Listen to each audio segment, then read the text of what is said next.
Hello, hello, hello. I am Coach Jay, and I'd like to talk a little today about adulting. I always start with a little dad joke, and today's is this. What's the best kind of music to listen to while fishing? Something catchy. Ba-dum-bum. If you could take two deep healing breaths with me, that would be great. In through the nose, out through the mouth, preferably with your eyes closed, but however you feel safest.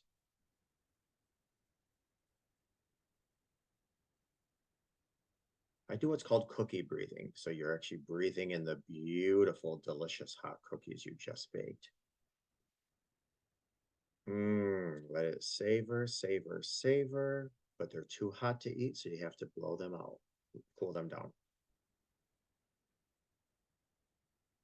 And then you can repeat the process as necessary. All right, what does being an adult mean?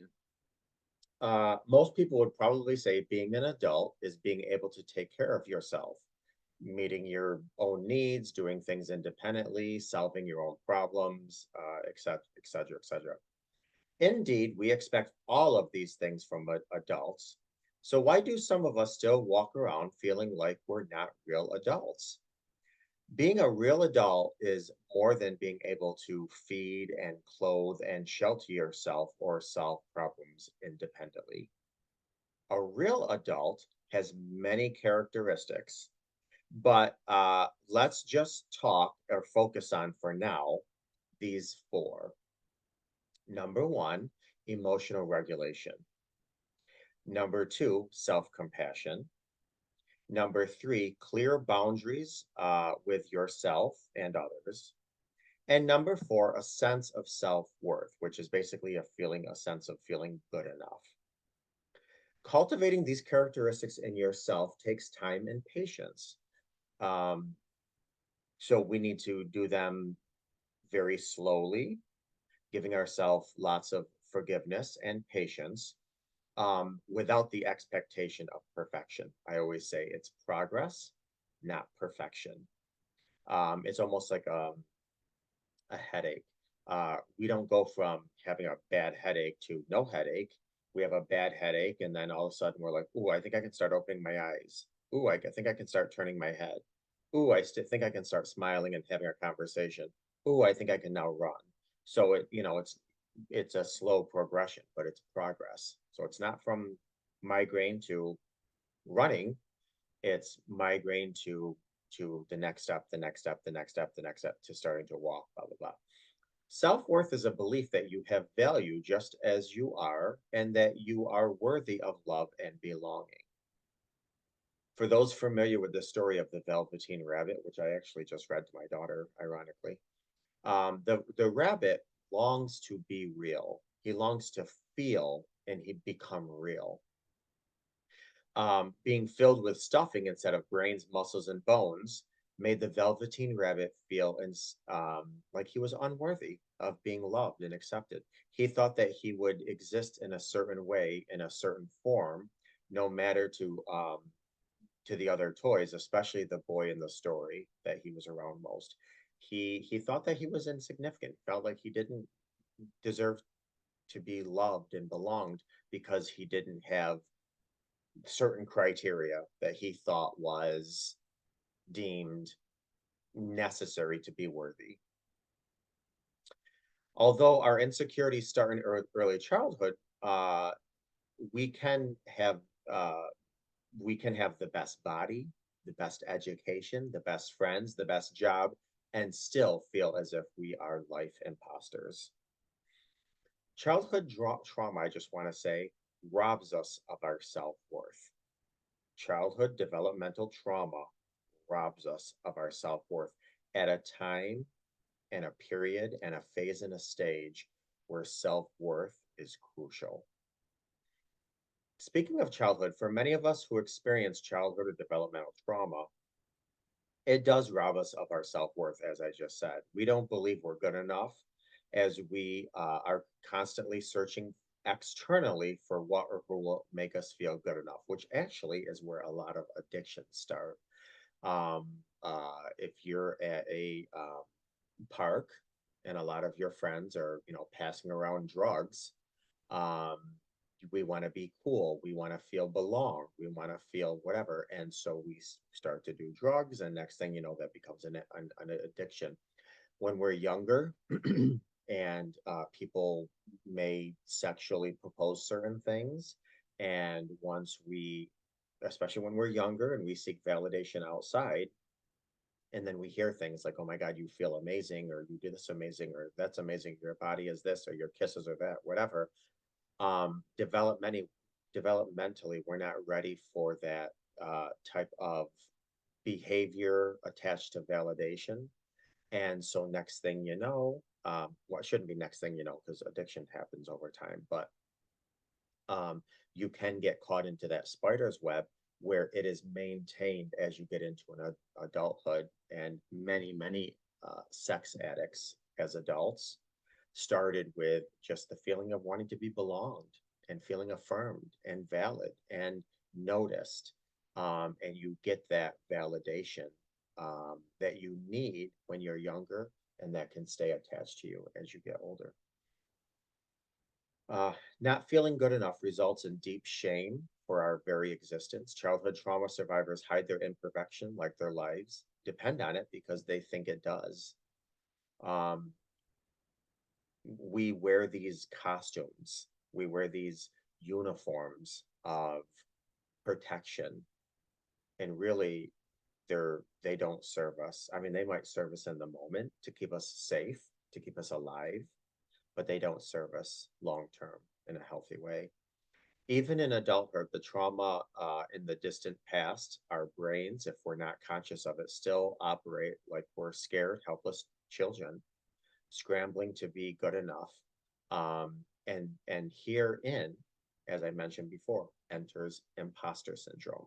We're so used to, feeling we're not good enough or we don't add up, that now we're adults, and everywhere we go, maybe not everywhere we go, but at times a lot of us struggle with imposter syndrome. Not to mention if you add kids into the mix. I mean, how many times are you dealing with kids and you're like, I'm doing this all wrong, which I will say parenting is trial and error. So if you're a parent, uh, give yourself some patience. You are a parent for the first time, just like your child is a child for the first time. You got to give each other some patience. But so how do we start to feel like we're worth something? Um, how do we feel like we're worth something to ourselves? How do we feel like we're worth something to anybody else?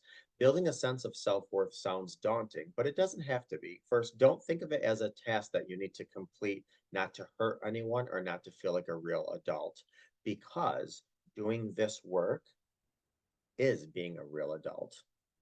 When you're a child, you don't do this work, you don't think about it. So when you're an adult, the mere fact that you're like, this is some work I have to do, voila, that's adulting. It goes without saying that all the things we've heard many times are important, from mindfulness to a great support to professional help to self-forgiveness and all else. But I want to give you some quick ideas or questions, rather, that may help you get to the core of um, dealing with some of these things we're talking about. I want you to start exploring these questions. Now, you can do this in a journal.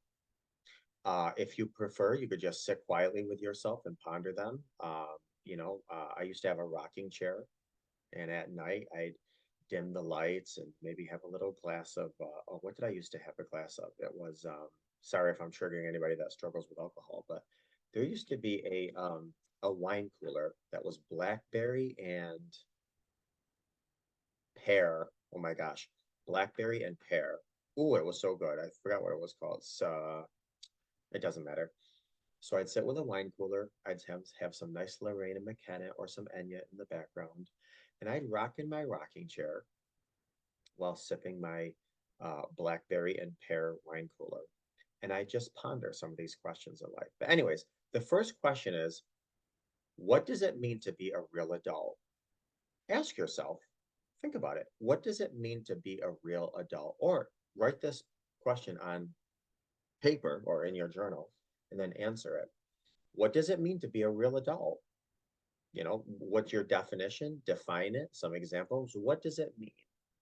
Number two, what are your metrics for being good enough?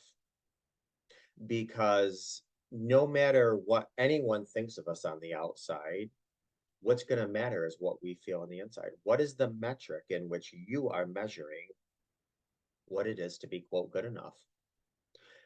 3, what would my life look like if I were good enough? If I actually felt and saw myself and was confident that I was good enough, what would my life look like? What would it look like if I felt good enough for me? What would it look like for others around me, whether it's my family, my kids, my coworkers, my neighbors, my sister, my brother, my parents? And then lastly, what's one small way to start making myself feel good enough? And that could be anything. That could be uh, a letter to your younger self, writing a letter to your younger self. It could be walking by the mirror and giving yourself a high five. It could simply be looking in the mirror and smiling. It could be getting up and singing a song about how you're good enough. I mean, what are some things you can do to actually start the process of feeling good enough? And whatever those are, if they're doable, start doing them. Make sure that you're gentle with yourself. Building self-worth doesn't happen overnight. It's not linear. You know, you're going to have 2 steps forward, 3 steps back, sometimes 3 steps forward, 2 steps back. It's a progress, you know. Keep in mind, as I say all the time, pebbles make mountains, raindrops make seas. Sometimes you don't even notice the progress until a long time out. And then you look back and like, oh my God, I am nowhere where I was last month. I am nowhere where I was last year or 2 years ago. You are good enough now. Just letting you know you are good enough now. Uh, you are just as good today, if not better, than you were before any childhood abuse, trauma, insecurities, what have you. You are absolutely good enough. And the mere fact that you're taking the time to watch this is very much adulting because you want to, your intention is to do better and to get better. So I hope some of these questions were helpful to you to ask. I'm interested to hear your responses if you want to post any or reach out to me. I hope you did get something out of this. And as always, love yourself, love others, and have a wonderful day.